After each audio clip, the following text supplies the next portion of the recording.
हर महादेव, जय भोलेनाथ। नमस्कार, मैं साधना पांडे मार्गदर्शन पे आपका स्वागत करती हूँ। दोस्तों, कल 2 नवंबर है। आप सभी को पता है कि कल आंवला नवमी है, अक्षय नवमी है।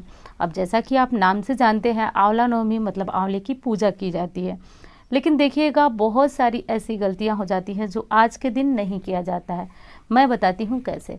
देखिए, जब कोई दिन बहुत विशेष होता है, बहुत ज़्यादा महत्वपूर्ण होता है, तो उसमें ना कोई भी गलती जब हम कर लेते हैं, जैसे अक्षय नवमी, तो आज जब पुण्य आप करेंगे तो वो अक्षय होगा। लेकिन जब गलतियां भी आप कर लेंगे तो 7 जन्म नरक भोगते भोगते बीतता है। तो इसलिए आज के दिन ऐसी कोई गलतियां किसी के कहने से, सुनने से बिल्कुल मत करिएगा। विशेषकर आहार में कुछ ऐसी गलतियां तो भूल कर भी नहीं करना है। पूजा परिक्रमा के नियम क्या है, कैसे पूजा करना है, कब करना है, शुभ मुहूर्त क्या है, सब इस वीडियो में जानेंगे। तो चलिए दोस्तों, वीडियो अच्छी लग जाती है देखने के बाद आपको, जैसा कि आप बताते हैं मुझे, तो आप जो है वीडियो को लाइक करें और चैनल को फटाफट सब्सक्राइब कर लें। दोस्तों, आप तो जानते हैं कि कार्तिक पूरा महीना भगवान नारायण को समर्पित होता है, और उसमें भी कुछ विशेष तिथियां, जैसे कि कार्तिक महीने की शुक्ल पक्ष की नौमी तिथि, ये जो है नारायण का मतलब आंवले में साक्षात वास माना जाता है। कहा जाता है कि आज के दिन आंवले की पत्तियों पे नारायण शयन करते हैं, सोते हैं, और इसीलिए धरती लोकवासियों को, देखिए इस संबंध में एक कथा भी प्रचलित है जो कि स्कंद पुराण में, यदि आप लोग पढ़ते होंगे तो आपको पता भी होगा कि नारद जी जो है वो घूमते घूमते नारायण से के पास गए और पूछे कि हे प्रभु, हे नारायण, हर व्यक्ति को तो वैकुंठ मिल नहीं सकता है, हर व्यक्ति वैकुंठ में न जा सकता है, न उसे प्राप्त हो सकता है। तो फिर ऐसा क्या किया जाए जिससे व्यक्ति को धरती लोक पे तो सुख मिले ही, मृत्यु के बाद भी उसे सुख हो। तो देखिए, नारायण ने बताया कि जो व्यक्ति कार्तिक महीने के शुक्ल पक्ष की नौमी तिथि पे आंवले में मेरा वास होने के दौरान मेरा पूजन करेगा, मेरी आराधना करेगा, मेरी परिक्रमा करेगा और वहाँ पे बैठकर भोजन करेगा, उसके ऊपर साक्षात मेरी कृपा होगी। जीवन में यानी कि धरती पे वो सुख को प्राप्त करेगा, मृत्यु पर्यंत उसे वैकुंठ की प्राप्ति होगी। तो देखिए, ये तो साधारण सी बात है, लेकिन मैं कहूँ कि यदि हर कोई आंवले के वृक्ष के नीचे खाना बनाकर खाए तो ये पॉसिबल नहीं है। जैसा कि आप लोग पूछते हैं कि दीदी आप क्या करती हैं, तो देखिए, मैं झूठ तो बिल्कुल नहीं बोलती हूँ, प्रयास मेरा यही रहता है। अब झूठ ना बोलने के पीछे एक कारण मैं आपको बता देती हूँ। जब आप बार बार झूठ बोलेंगे ना, तो आपकी वाणी की सत्यता जो होती है वो ख़त्म हो जाती है, और इसलिए हर व्यक्ति को ये कोशिश करना चाहिए कि भैया झूठ कम से कम बोलें, ना बोलें, बहुत आवश्यकता हो तो बोलें, क्योंकि आप भी, हर कोई चाहता है कि मेरी वाणी में एक तेज हो, और वो ऐसा तेज हो जो कि मतलब लोगों को कुछ कह देने पे वो ऐसा मतलब अक्षरशः सत्य हो। तो ऐसी कोशिश करना चाहिए, और मैं ये पूरा प्रयास करती हूँ। तो जैसा कि मैं बात पे आती हूँ, मुद्दे पे, तो मैं नहीं खाना खा पाती हूँ आंवले के वृक्ष के पास, क्योंकि देखिए कार्तिक पूरे महीने शुरू से ही बहुत अधिक व्यस्तता रहती है।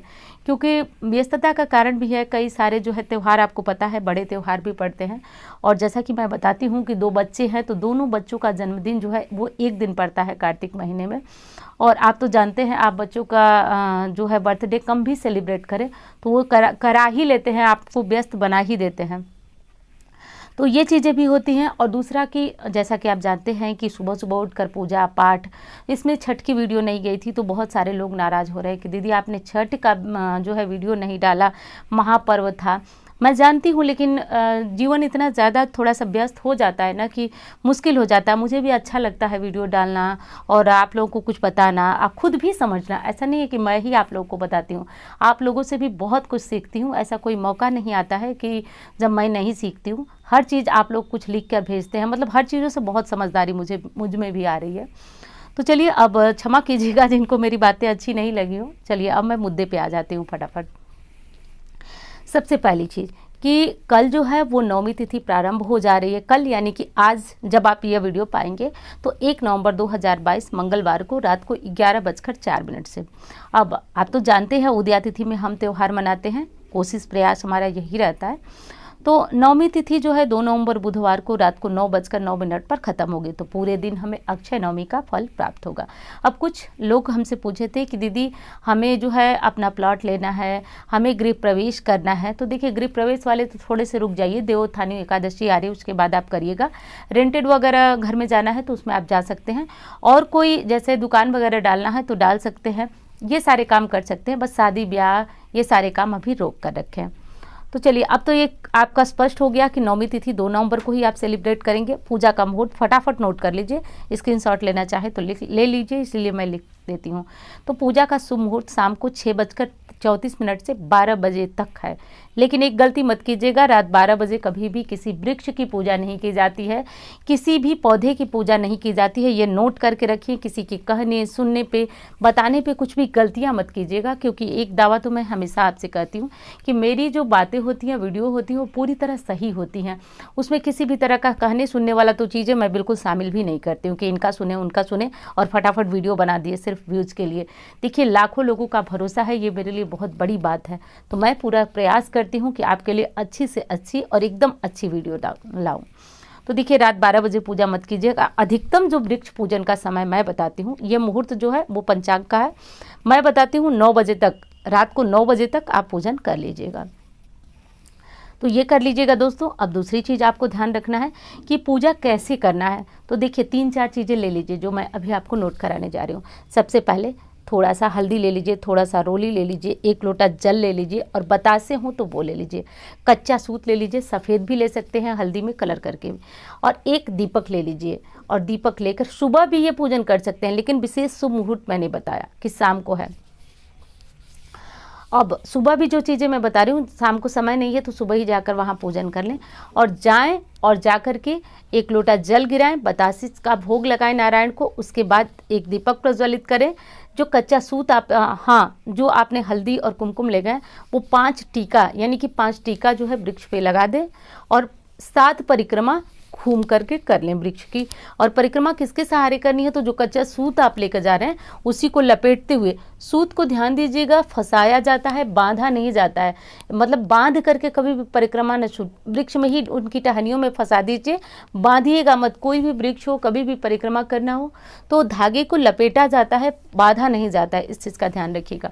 तो 7 परिक्रमा सूत लपेटने का बहुत बड़ा लाभ है, तो वो किसी और वीडियो में बताऊंगी, वीडियो बहुत बड़ी हो जाएगी, इसलिए सूत लपेट लीजिएगा। कच्चा सूत जो बाजार में मिलता है, मिल ही जाएगा आसानी से, तो ले लीजिएगा, लपेट करके पूजन करिएगा। दीपक 5-7, कुछ ना हो तो 1 तिल के तेल का जलाइएगा, बहुत ज़्यादा शुभ होता है।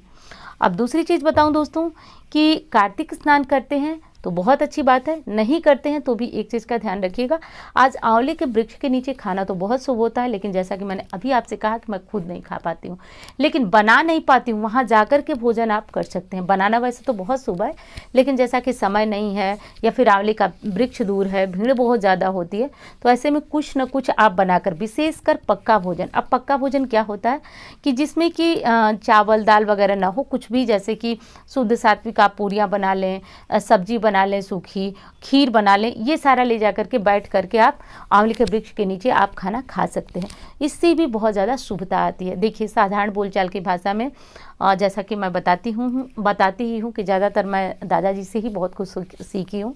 तो कहते थे दादाजी कि आंवले के वृक्ष के नीचे अमृत वर्षा होती है। तो आज जाकर ये माहौल देख लीजिएगा, समझ लीजिएगा और ज़रूर आपको अच्छा लगेगा। ऐसा करके घर से खाना खा लीजिएगा। कुछ नहीं कर पाते हैं तो कुछ भी घर से बना करके थोड़ा सा ले जाइएगा और बैठ करके वहाँ खाना खा लीजिएगा। आज भूल करके भी जो चने होते हैं, व्रतधारी तो इस बात का ध्यान रखेंगे ही कि वो अनाज नहीं खाएंगे, लेकिन कार्तिक स्नान करने वाले भूल कर भुने चने मत खाइएगा, ध्यान रखिएगा। सारा जो आपकी मेहनत है वो बेकार चली जाएगी। भुने चने कदापि नहीं खाएं, वो भी बैठकर वृक्ष के पास तो कदापि नहीं खाइएगा। इससे कर्मों का नाश होता है और बहुत ज़्यादा मतलब बुराई हो जाती है, इस चीज़ का ध्यान रखिएगा। अब पूजा के नियम, परिक्रमा के नियम तो मैं बता चुकी हूँ। एक काम और कर लीजिएगा, आज अक्षय नवमी है, यदि संभव हो तो किसी नदी के पास, तालाब के पास या फिर किसी कुएं के पास जाकर के 5 दीपक जला दीजिएगा। यदि मौका मिले, आपके आसपास कोई नदी, तालाब, सरोवर है तो जला लीजिएगा। दोस्तों, कहा जाता है कि पूरे कार्तिक मास नारायण का वास जल में होता है। देखिए, इसीलिए तो कार्तिक स्नान का नियम बनाया गया है कि सुबह सुबह उठ करके जब हम जल से हर हर गंगे बोलते हुए नहाते हैं तो हमारे 7 जन्मों पाप नष्ट हो जाते हैं। वो आज आपको पता चले न चले। आज देखिए, आज हो क्या गया है सबके अंदर, सभी को बस तुरंत कुछ मांगो और तुरंत चाहिए। आप एक चीज़ समझिए, भगवान देते उसी को हैं जो मांगता कम है, बहुत आवश्यकता पड़ने पे मांगता है। पूरा प्रयास ऐसा रखिए कि बस भगवान के चरणों में समर्पित कीजिए। जो भी पूजा पाठ दान करते हैं वो समर्पित करिए। अब चलिए, दान से एक चीज़ मैं आपको बता दूं, दान से याद आ गया, आज आंवला मत खाइएगा, दान मत कीजिए, दान कर लीजिएगा लेकिन आंवला खाइएगा मत, आंवले के पेड़ की पूजा आप कर रहे हैं तो इन सारे नियमों का ज़रूर ध्यान दीजिएगा।